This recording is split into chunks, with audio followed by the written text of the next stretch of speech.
protéger notre nature. On a fait une analyse de notre émission CO2 sur tout l'événement. Comment les coureurs ils arrivent sur la course, est-ce qu'ils viennent en train, est-ce qu'ils viennent en bus ou est-ce qu'ils viennent en avion. Si je vais en arrière, 2010-2012, on ne se posait pas la question. Pour aller à Paris, on prenait l'avion parce que c'était les plus vite, mais aujourd'hui, voilà, on voit quand même beaucoup de coureurs qui se déplacent en train. Après, on analyse aussi les chambres, combien d'usages d'eau, combien de lits par chambre.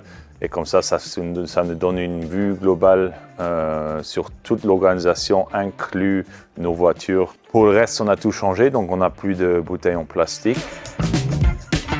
Et au-delà de ça, bien entendu aussi, de marquer un exemple pour dire, même dans les événements sportifs, on est dans l'obligation de créer un impact, d'éduquer les spectateurs et de leur montrer qu'il y a aussi des possibilités de réduire l'empreinte carbone.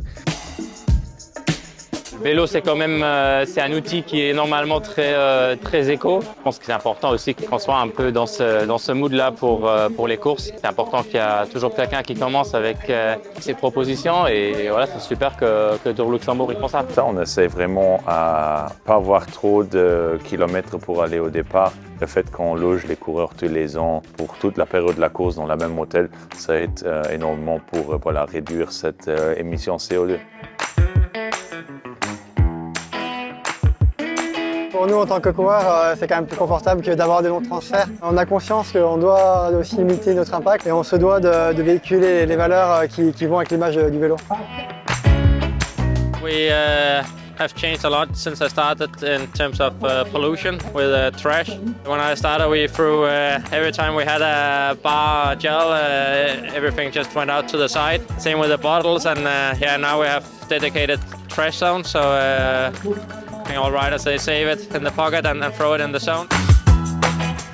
Je pense que tous les organisateurs de courses sont confrontés au même défi. Les voitures, l'arrivée des équipes, le départ des équipes, la diffusion, c'est vraiment les facteurs les plus importants. Et d'essayer d'optimiser un maximum. Au début, c'était un peu compliqué aussi pour avoir ces données des équipes. Mais bon, maintenant, je pense que c'est devenu un peu naturel. On travaille très proche avec les équipes ensemble et ça se passe très bien. Tout le monde est sur la même page là. C'est les coureurs, les spectateurs et les organisateurs ensemble qui devraient voter pour ça et qui devraient travailler ensemble pour devenir plus écologique.